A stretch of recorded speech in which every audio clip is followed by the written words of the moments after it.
Welcome to The Explainer. Sometimes a single verse can just completely change how you see things. Today, we're going to look at one of those. It's about this really weird demand for a miracle.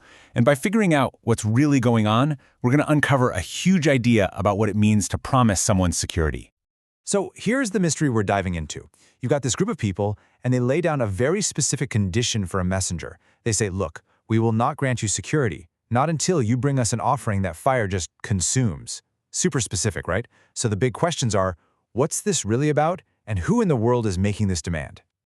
All right, so to figure this out, we've got to put on our detective hats. The cool thing about the Quran is that it often gives you the clues you need. You just have to know where to look. So let's get into it.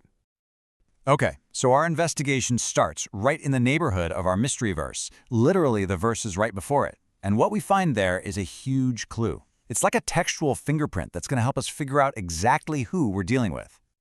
And boom, here it is. The text points to a group described as those who unjustly killed the prophets. Now that is a very specific charge, and that's the fingerprint we're going to use to track them down. See, because the Quran is one cohesive text, we can take that exact phrase, killing the prophets unjustly, and search for it elsewhere in the book. It's like running a search query, and it should give us a direct hit. And there we have it. Another verse pops up, and it directly links the act of killing the prophets without right to the children of Israel. It even mentions it in the context of them breaking a covenant. You can almost hear the puzzle pieces clicking together, right? So, case closed on the who. The text points to the children of Israel as the ones making this demand. But that just brings us to the next big question, the what. What exactly are they demanding? Okay, so the key to this whole thing, it all comes down to one single Arabic word, Iman.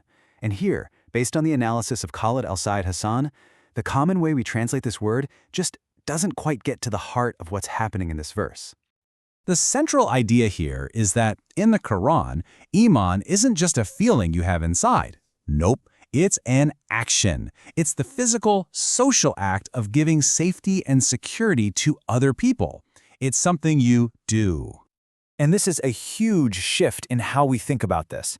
It takes us from this passive, internal state to a very active, external promise. So a mu'min isn't just a person with a particular thought in their head. A mu'min is a grantor of security, someone who provides safety. And what's really cool is that the grammar of the original Arabic backs this up. The verb yutmen literally means grants security, but its meaning gets more specific depending on the little word that comes after it.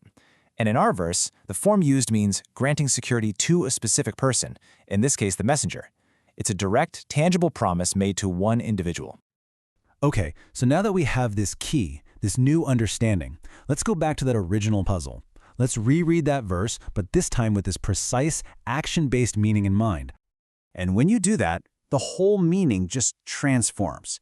This is not a conversation about feelings or what's in their hearts. This is a negotiation. It's about a political and social contract. They are literally setting the terms and conditions for guaranteeing a messenger's physical safety. So what they're really saying is something like this. Hey, messenger, we've got this covenant, and it says we can't protect you. We're not going to guarantee your life, unless you perform this very specific miracle for us. Well, this just opens up a whole new line of questioning, doesn't it? A condition was set to grant them security, so did any of the messengers actually meet the condition? And if they did, was that promise of security kept? And the verse itself gives us the answer, and it's pretty shocking. The text continues, and it says, yep, messengers did come to them, and they came with the exact sign that was demanded. So this lays out this really tragic sequence of events. Step 1, the condition for safety is set. Step 2, the condition is met. Step 3, the promise of security is now owed. But what happened? Instead of honoring that contract, they broke it in the most extreme way possible. They killed the very messengers they were supposed to protect. You see? This wasn't some abstract failure of, feelings. This was a concrete, real-world failure to keep a promise, a sworn oath of protection. It was a tangible betrayal. The Iman, that act of granting security, was promised and then it was shattered. So, what's the big takeaway here? It's that seeing Iman as an action, as a binding commitment, it really reframes how we can read so many other parts of the Quran. It pulls the focus away from just our internal world and puts it squarely on the real world, tangible promises we make to one another. And that really leaves us with something to think about, doesn't it? If Iman is this active thing, this granting of security, it kind of challenges us to ask, what does it mean for us to be a grantor of security today?